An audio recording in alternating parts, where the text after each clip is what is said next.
पत्र में एक जीजी ने एक बात लिखी है, अब वो ढूंढना पड़ेगा पत्र को। उसमें उन्होंने लिखा, गुरुजी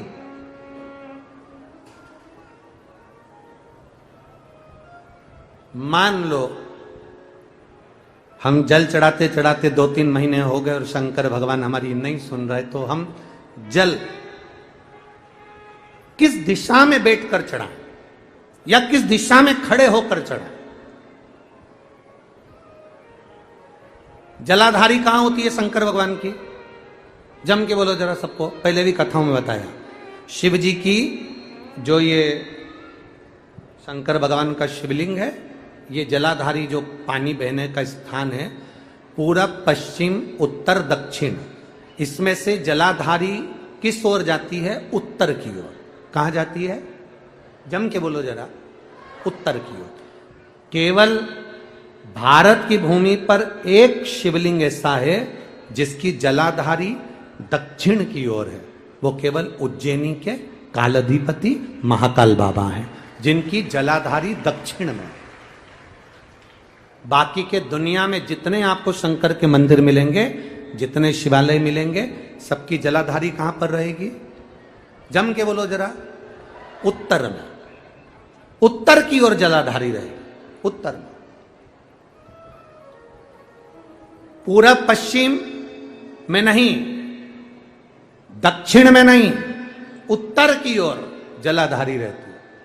तो बेटी ने पूछा कि गुरुदेव अगर मान लो हमें जल चढ़ाता चढ़ाता इतना दिन हो गया और बाबा नहीं सुनी रिया, तो हम कई करें?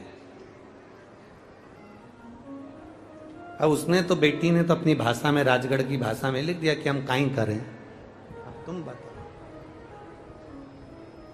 तो मेरा उस बेटी से निवेदन है, तुम काई मत करो, बस इतना करो कि उत्तर की ओर जो जलाधारी होती है ना, प्रत्येक मंदिर में, ऐसा कोई शिव मंदिर नहीं होगा जिसमें उत्तर की ओर जलाधारी नहीं हो। सब मंदिर में उत्तर की जलाधारी रहती, केवल एक कालाधिपति महाकाल राजा की दक्षिण में, बाकी के सब की उत्तर में। तो अगर बाबा नहीं सुन रहे हैं तो बेलपत्री एक अशोक सुंदरी वाली जगह पर चढ़ाकर, दूसरी बेलपत्री बाबा देवादिदेव महादेव को, ये डंडी का मुख अशोक सुंदरी के यहां चढ़ाओ तो उत्तर की ओर। ये जो आप बेलपत्र चढ़ाओगे शिवलिंग के ऊपर, इसकी डंडी का मुख भी उत्तर की ओर। और तुम जब बैठो तो दक्षिण में बैठना। कहां पर बैठना? यहां बैठोगे तो यहां से जो पानी बह रहा है, आप कहां बैठोगे? जैसे ये पानी यहां बह रहा है तो तुम्हें कहां बैठना है? इसके इधर। ना तुम्हें इधर बैठना है ना तुम्हें उधर बैठना। कहां बैठोगे? दक्षिण में। दक्षिण में बैठोगे तो तुम्हारा मुख कहां हो गया? जम के बोलो, जम के उत्तर में। तो तुम जब यहां बैठोगे तो ये जो जलाधारी है जहां से पानी बहकर जा रहा है, यहां बैठोगे। और जब आप जल समर्पित करोगे, जल चढ़ाते चढ़ाते एक बार थोड़ा सा आगे बढ़कर जल की धार को अशोक सुंदरी तक लेकर जाना। ये लगभग तुम 2 या 3 महीना कर कर देखो, मेरा बाबा तुम्हारा हाथ जरूर पकड़ेगा, निश्चित है। वो बल उस स्थान से प्राप्त होगा, वो स्थान, क्योंकि प्रत्येक जो जलाधारी होती है वो उत्तर की ओर होती है, प्रत्येक जलाधारी।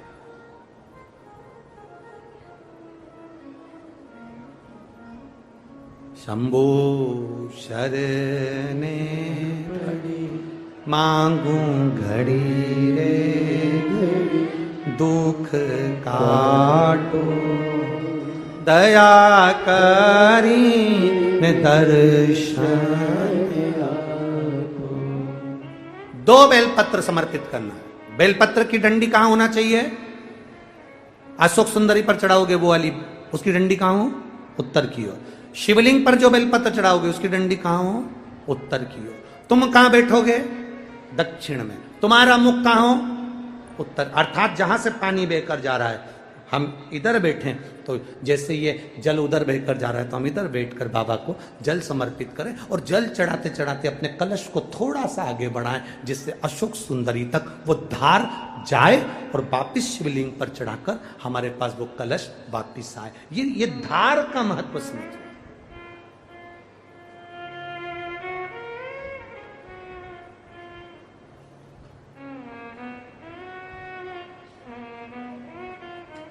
एक बार ये कथा हमने कह दी एक जगह पर, तो किसी व्यक्ति ने पूछा, गुरुजी ऐसा भी होता है कि जल चढ़ाने का भी नियम होता है, यहाँ चढ़ाओ वहां चढ़ाओ? हमने कहा देखो, एक व्यक्ति वो होता है जो नौकरी में रहता है, नौकरी में रहता है, बैंक में नौकरी कर रहा है, पुलिस में नौकरी कर रहा है, सरकारी नौकरी कर रहा है, स्कूल में नौकरी कर रहा है, तो वो व्यक्ति की जब तक नौकरी रहती है वो कुर्सी पर बैठता है, सिग्नेचर करता है, तो उसकी बात मानना पड़ती, क्योंकि उसका सिग्नेचर हो गया। और वही व्यक्ति जब रिटायर हो जाता है और रिटायर होने के बाद अपनी कुर्सी पर आके बैठ के सिग्नेचर कर दे, तो उसका सिग्नेचर मायना रखाएगा?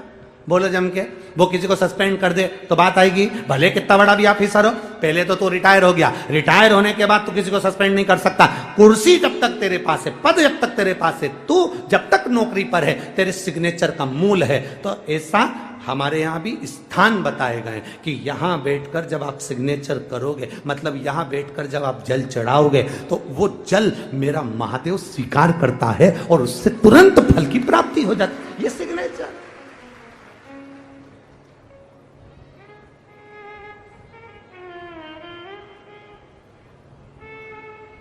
आप उस स्थान की मूलता को जानें।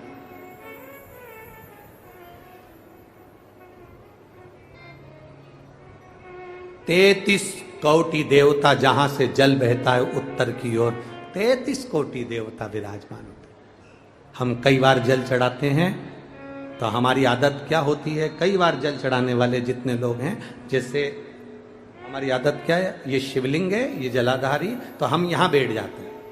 कहां बैठते हैं? यहां बैठ गए, यहां बैठ के हमने जल चढ़ाया। तुम्हें लगता है ना शंकर जी हमारे सामने होना चाहिए, तो हमने यहां बैठ के जल चढ़ा दिया। जल चढ़ाया, अब आप चढ़ा तो रहे हो, ठीक है, पर स्थान की मूलता, यहाँ जो कुर्सी है, यहाँ जो स्थान है, उस पर बैठकर कोई प्रधानमंत्री, मुख्यमंत्री, आदि अध्यक्ष, उपाध्यक्ष, विधायक आदि, इसकी जो कुर्सी होती है, कुर्सी साधारण स्थान की मूलता है कि तुम बैठे कहां हो। जल चढ़ाते समय, तुम बाबा से कहते समय, तुम्हारी भाव कहां पर है, किस स्थान पर बैठकर आप क्या कह रहे हो। एक व्यक्ति चौराहे पर खड़ा होकर खूब भाषण दे, खूब के, लोग उसकी बात मानेंगे क्या? जम के बोलो जरा, नहीं। और वही व्यक्ति जब किसी व्यास गादी पर बैठ जाए, किसी स्थान पर बैठ जाए, जब वो अपने भगवान की बात करे, ज्ञान की बात करे, तो लोग उसकी बात मानते, थोड़ा बहुत मानेंगे, पर मानेंगे जरूर। सबको मालूम है बड़बड़ करे, फिर भी अच्छी जगह पर बैठा, स्थान पर बैठा, उसकी मूलता, उस गादी की मूलता, उस स्थान की मूलता बढ़ गई। बाजार में चाय 5 रुपए की, यहीं से जाओ बाहर, 5 रुपए की चाय, आगे पहुंचे होटल पे 10 रुपए की, और अच्छी होटल पे 20 रुपए की, और अच्छी होटल पे 30 रुपए की, 5 स्टार होटल में 150 रुपए की। चाय वही है, दूध वही है, शक्कर वही है, पत्ती वही है, कप वही है, गिलास वही है, बस चाय की कीमत बढ़ गई। यहां थी 5 की, वहां पहुंचे 10 की, और 5 स्टार में 150 की। उसी तरह शिव के आसपास में बैठने की जगह, कहां बैठकर हम कौन सी आराधना करें, कैसे हम महादेव से अपने दिल की बात कह दें, ये जगह की मूलता कह देती है कि तुम्हारी कीमत कहां बढ़ सकती है। किस स्थान से बैठकर हम शिव को जल चढ़ा लें कि शंकर हमारा हो जाए, शिव के भाव हमारे अनंत में हो जाए।